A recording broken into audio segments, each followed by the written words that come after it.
Selamat mendengarkan novel Dewa Perang Kunlun Nathan Clark. Bab 1925. Kamu sedang berhalusinasi. Dia tidak takut pada Kenzo Warren dan beberapa berandal kecil itu. Alasannya hanyalah membuang waktu. Dia juga malas bertindak. Orang-orang ini tidak memenuhi syarat untuk membuatnya bertindak. Dia langsung pergi untuk mencari master sihir. Kenzo Warren dengan cepat bergabung dengan Jenny Storm dan yang lain. Kenzo, raut mukamu jelek sekali. Apa ada masalah? Jenny Storm melihat keganjilan dan mau tidak mau bertanya. Tristan Rins tertawa dan berkata, Kenzo, jangan-jangan kamu diberi pelajaran oleh bocah itu. Kenzo Warren memaksakan diri tertawa. Tidak mungkin. Bocah itu tahu aku akan memberinya pelajaran. Jadi dia melompat ke laut untuk kabur lebih dulu. Oh, baguslah kalau tidak ada masalah. Nathan Clark sebagai orang biasa ini tidak menarik banyak minat dari Jenny Storm dan yang lain. Mereka tidak bertanya lebih lanjut. Tidak lama kemudian, orang-orang itu datang ke sebuah villa mewah yang terlihat seperti istana kaisar. Setidaknya ada 1000 penjaga. Di mana-mana terdapat penjagaan oleh master bela diri. Ada juga berbagai senjata canggih. Kediaman keluarga Raja Judi, Nona. Tuan muda perusahaan Kalapani akan tiba di Tanjung Emas besok. Kabarnya dia juga seorang legenda di Waregel. Bisa dibilang, tidak ada pemuda di Neslandia yang bisa menandinginya. Seluruh klan keluarga sangat puas dengannya. Terutama membuat kakek sangat gembira. Saat ini, kepala pelayan keluar untuk menyambutnya. Dia tidak lupa memuji tunangan Jenny Storm. Tapi dia tidak sebaik Nathan Clark. Jenny Storm membantahnya dengan satu kalimat. Meski dia rela dan menerima pernikahan yang diatur oleh keluarga, bukan berarti dia mengakui orang ini. Orang yang dia kagumi di dalam hatinya tetaplah Nathan Clark. Kali ini mereka berempat meninggalkan Tanjung Emas untuk menyaksikan langsung Liga Genius. Hal ini adalah permintaan oleh klan keluarga mereka masing-masing. Tujuan utamanya adalah menambah wawasan dunia dan mendapatkan lebih banyak teman. Bahkan bisa memilih salah satu jenius terbaik dari Neslandia dan bahkan benua timur untuk menjadi suami atau tunangan. Awalnya, Peggy Reid dan Jenny Storm tertarik dengan para jenius-jenius hebat.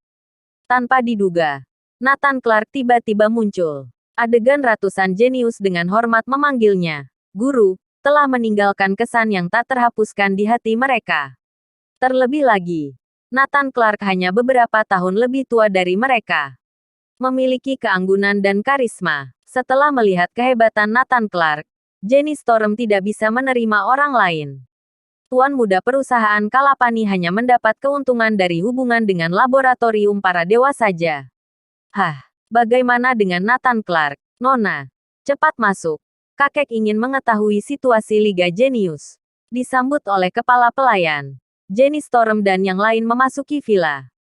Sisi dalam villa dipenuhi dengan kemewahan. Nilai setiap detailnya mungkin di luar jangkauan seumur hidup orang biasa. Di ruang pertemuan yang seperti istana, semua anggota inti keluarga Raja Judi telah tiba. Tentu saja Raja Judi Julio Storm duduk di kursi utama. Legenda Tanjung Emas. Tidak ada yang tahu berapa banyak aset yang dia miliki.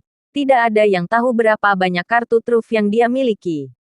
Kesimpulannya, tidak ada seorang pun di Tanjung Emas yang berani mengusiknya. Bahkan master bela diri dan master sihir dengan keterampilan luar biasa harus menghormatinya. Inilah kekuasaan Raja Judi. Menopang pada tongkat berkepala naga. Dia tampak berwibawa. Di bawahnya ada saudara laki-lakinya. Namun kebanyakan adalah keturunannya. Julio Storm memiliki 4 anak. Tetapi dikabarkan jumlah anak sebenarnya lebih dari 10. Melihat kembalinya Jenny Storm, senyum ramah muncul di wajah Raja Judi yang berwibawa. Di antara generasi ketiga, Raja Judi paling menyayangi Jenny Storm. Setelah menyapa semua orang, Raja Judi mulai bertanya, Jenny, apa kamu mendapat sesuatu setelah melihat Liga Genius kali ini? Atau bisa kamu ceritakan secara spesifik tentang Liga Genius? Jenny Storm dan yang lain mulai menceritakan segala sesuatu tentang Liga Genius. Semua orang kagum. Kakek. Yang paling mengejutkan Jenny adalah Nathan Clark peringkat langit pertama Neslandia. Jenny Storm menggambarkan Nathan Clark dengan penuh warna. Seseorang dari keluarga Raja Judi menghela nafas. Alangkah baiknya jika Nathan Clark bisa digunakan oleh keluarga kita. Raja Judi memberinya tatapan tajam. Kamu sedang berhalusinasi. Bab 1926. Dia datang. Tempat ini akan terbalik. Nathan Clark adalah eksistensi yang tidak diketahui. Dia adalah pewaris Dewa Iblis. Kepala Iblis yang tak tertandingi. Peringkat langit pertama. Bahkan Richard dari laboratorium para dewa tidak bisa berbuat apa-apa padanya. Dia bahkan menolak undangan organisasi kitab suci. Bagaimana keluarga kecil Storm bisa menampung dewa besar ini? Mulai sekarang, jangan ucapkan kata-kata seperti ini. Jika orang lain mendengarnya, itu akan berdampak buruk bagi kita. Bahkan jika Nathan Clark tidak membuat masalah, tapi 7 dewa iblis di bawahnya dapat melakukannya, kita tetap akan mendapat masalah. Raja Judi menjelaskan dengan marah. Ayah, apa Nathan Clark benar-benar begitu menakutkan? Paman kedua Jenny Storm, Ramon Storm bertanya. Raja Judi mencibir dan berkata, lebih menakutkan dari apa yang dapat kamu bayangkan. Bisa dibilang, jika dia datang ke Tanjung Emas, tidak akan ada yang bisa menahannya. Lebih baik kita tidak menyinggungnya. Ramon Storm menghela nafas. Itu benar. Orang yang paling kuat di Tanjung Emas kita mungkin adalah pemimpin misterius Kyogo. Peringkatnya di peringkat langit ada di bawahnya. Jelas dia bukan lawan Nathan Clark. Jika Nathan Clark benar-benar datang ke Tanjung Emas, maka tempat ini akan terbalik. Tidak ada yang bisa berbuat apa-apa padanya. Kenzo Warren berbicara dengan cepat, dan langsung bertanya.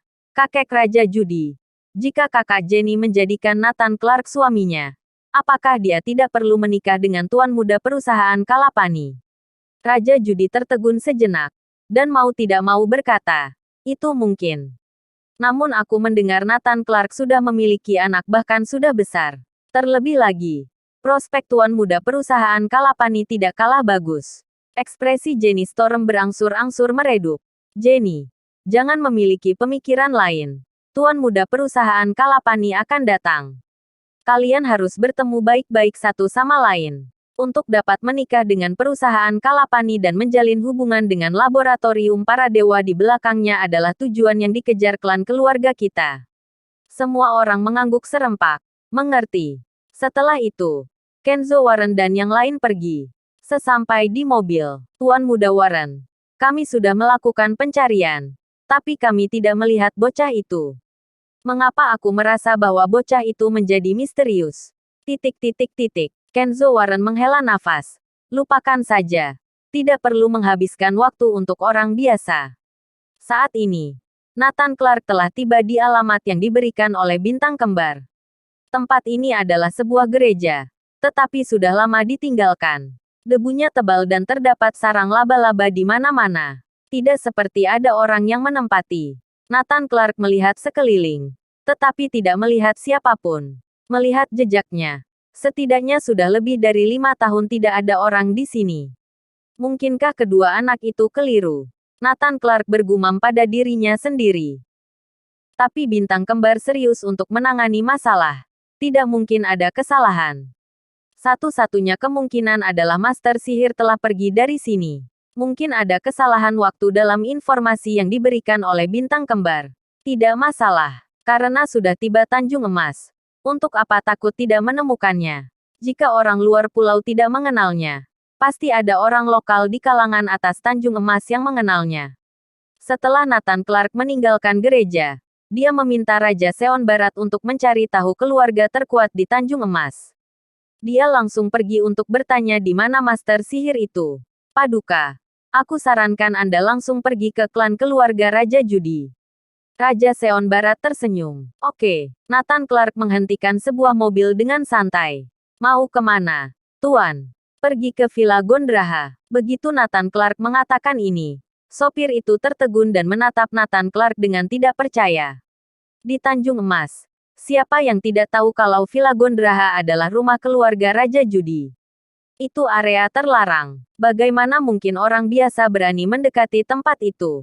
Jika pergi ke tempat itu tidak pernah kembali, mungkin nyawa pun melayang. Tuan, apa Anda serius ingin ke Villa Gondraha? Sopir itu bertanya lagi. Tentu saja serius. Apa Anda tahu bahwa Villa Gondraha adalah keluarga Raja Judi? Sopir menyeka keringat dinginnya. Aku tahu. Cepat bawa aku ke sana. Mengapa begitu banyak omong kosong? Nathan Clark sedikit tidak sabar. Baiklah. Setelah lebih dari 1 jam. Setelah sopir mengantar Nathan Clark ke sekitar Villa Gondraha, dia terburu-buru pergi. Bersambung.